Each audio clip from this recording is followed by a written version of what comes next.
Welcome to easy steno. Dictation 5 second बाद start होगी।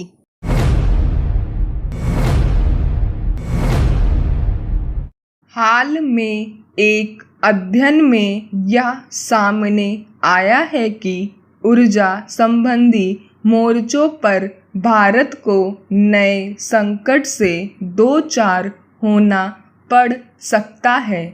यह संकट सौर ऊर्जा और पवन ऊर्जा की घटती क्षमता को लेकर है।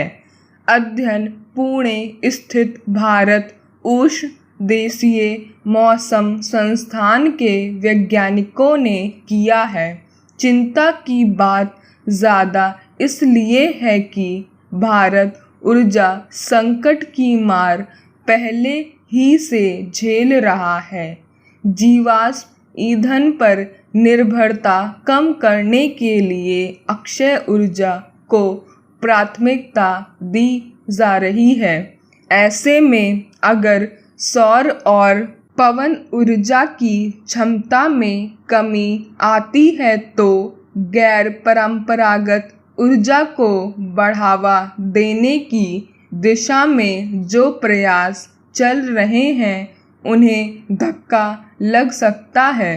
अध्ययन बताता है कि देश की सौर और पवन ऊर्जा क्षमता में कमी आने की मूल वजह जलवायु परिवर्तन में छिपी है।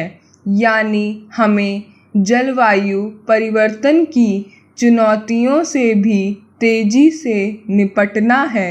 हालांकि जलवायु संकट से सिर्फ भारत ही नहीं पूरी दुनिया बेहाल है और इसके खतरों को समझ भी रही है। लेकिन भारत के लिए जलवायु संकट भी इसलिए बड़ा मसला है कि हमारी एक नहीं बल्कि कई समस्याओं की जड़ें भी इसी में है। अध्ययन बताता है कि जलवायु परिवर्तन के कारण सौर ऊर्जा और पवन ऊर्जा की क्षमता में यह कमी देश के उत्तरी हिस्से में ज़्यादा आ सकती है।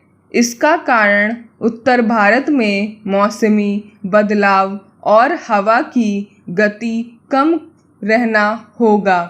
इससे सौर और पवन ऊर्जा की क्षमता प्रभावित होगी, जबकि उड़ीसा, आंध्र प्रदेश और तमिलनाडु जैसे तटीय राज्यों में यह संकट नहीं होगा।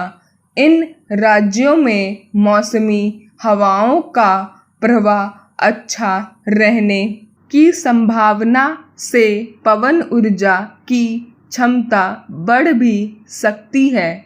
लेकिन सौर ऊर्जा के मामले में ऐसा नहीं लगता। वैज्ञानिकों का अनुमान है कि भारत के ज़्यादातर भूभाग पर सौर विकिरण की मात्रा में कमी आएगी। जाहिर है ऐसे में सौर ऊर्जा संयंत्रों के लिए मुश्किलें खड़ी हो सकती हैं। गौरतलब है कि उत्तर भारत का बड़ा इलाका गंगा का मैदानी क्षेत्र है। इसके अलावा हिमालयी क्षेत्र भी यहाँ के बड़े हिस्से को छूता है। जलवायु परिवर्तन के कारण पिछले कुछ सालों में हिमालयी क्षेत्र में बड़े बदलाव देखने को मिले हैं। ऋतु चक्र भी गड़बड़ा गया है। पहाड़ी क्षेत्रों में बारिश और बाढ़ की तीव्रता बढ़ी है और इन सब का असर मैदानी क्षेत्र की जलवायु में बदलाव के रूप में देखने को मिल रहा है। ऐसे अध्ययन हमें सचेत करते हैं।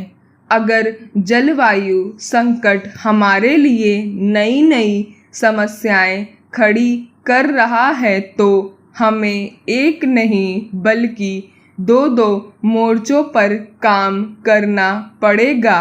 गैर परंपरागत ऊर्जा परियोजनाओं की समीक्षा तो करनी ही होगी, साथ ही जलवायु संकट से निपटने के लिए भी प्रयासों में तेजी लानी होगी।